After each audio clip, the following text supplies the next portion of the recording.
కాదు, నేను ఇప్పుడు మిమ్మల్ని 2 పరీక్షలు అడుగుతా. నేను చెప్పిన దాన్ని మీరు ఆన్సర్ చెప్పాలి.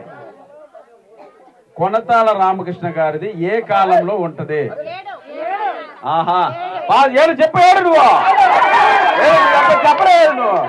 7 అలాగే సీఎం రమేష్ గారిది 3. ఇంకేందన్నా చెప్పేది వాళ్ళు కనపడితే కూర్చోబెడతారు పదా. రేట్లు కూడా పెంచుతారు సార్. ఇప్పుడు వేతనం కూడా 300తో చేయబోతున్నారు. ఇప్పుడు ఎంత ఉంది? ఇప్పుడు 300 అంటే చెరువులు అంతా కాదు. ఇప్పుడు చెరువులో పనిచేయడం ఏం చేస్తారు? వేసి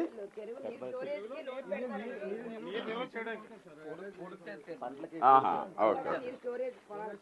ఈ వర్షాలు పడితే ఆమె ఎంత ఈరోజు మే 17వ తారీఖు గాజు గుర్తుకు ఓటేయాలని ఎంత కసిగా మాట్లాడుతుందంటే అంత పట్టుదలతో ఉంది.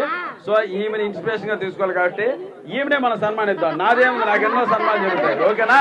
ఆ పట్టుదలే నా మాట నువ్వు ఫస్ట్ సన్మానం చేసుకో.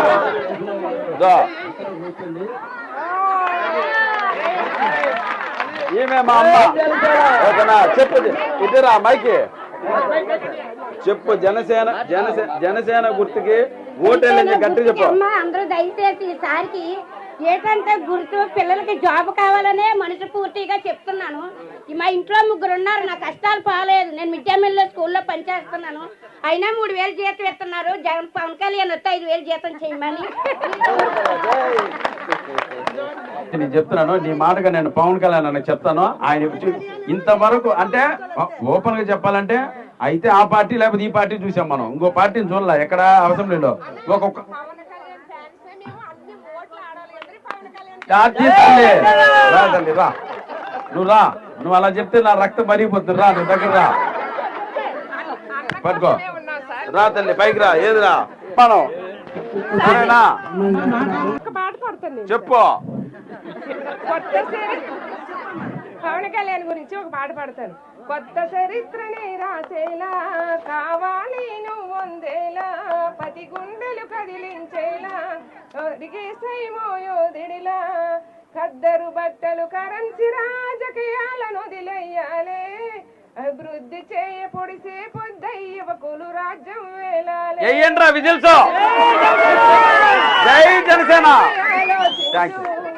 ఎదుగుతున్నవో యువతరమా ఓసారి ఆలోచించు, కనుల ముందు కదిలే జెండాలని ఒక్కసారి గమనించు. ఆ కదులుతున్న జెండాలు ఒకసారి గమనించి. ఏం జెండాలు? అది జనసేన జెండా. అంతే, అదే మన గుర్తు. అంటే 7వ నెంబరా? 7 కొండలు. ఇక్కడ రామకృష్ణ అన్నది కూడా 7వ వచ్చింది. అందుకే ఇక్కడికి వచ్చా. ఇది గుర్తు పెట్టుకుంటా 7వ తరగతి కళ్ళు మూసుకున్నా మనం నొక్కేయచ్చు అక్కడ. ఓకేనా? బట్ అటువంటి మంచి గవర్నమెంట్ ని సృష్టించగల కెపాసిటీ మన పవర్ స్టార్ పవన్ కళ్యాణ్ గారికి ఉంది కాబట్టే ఈ రోజు ప్రపంచం మొత్తం పిఠాపురం వైపు చూస్తుంది. ఉంది కాబట్టే ఈ రోజు సెంటర్ ఆఫ్ ది అట్రాక్షన్ ఏపీలో only power star Pawan Kalyan గారు. కరెక్టేనా? 10 సంవత్సరాల రాజకీయాలకు దూరమయ్యారు మన కొనతాల రామకృష్ణ గారు. ఆయనకి పిలిచి మరీ సీట్ ఇచ్చారంటే ఆయన ఎంత గొప్ప మనిషి ఒకసారి ఆలోచించండి. కరెక్టా? సో అటువంటి వ్యక్తులు మన రాజకీయాల్లో ఉంచుకోవాలి. వాళ్ళని ఉంచితేనే మనం బాగుపడతాం. అది మన ఆలోచన, మన బుర్ర. సో ఫైనల్ గా ఓటర్లు అనేవాళ్ళు దేవుళ్ళతో సమానం. ఓటర్ మహాశయులు అందరికీ శిరస్సు ఉంచడం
మా వీడియో మీకు నచ్చినట్లయితే please like, share and subscribe.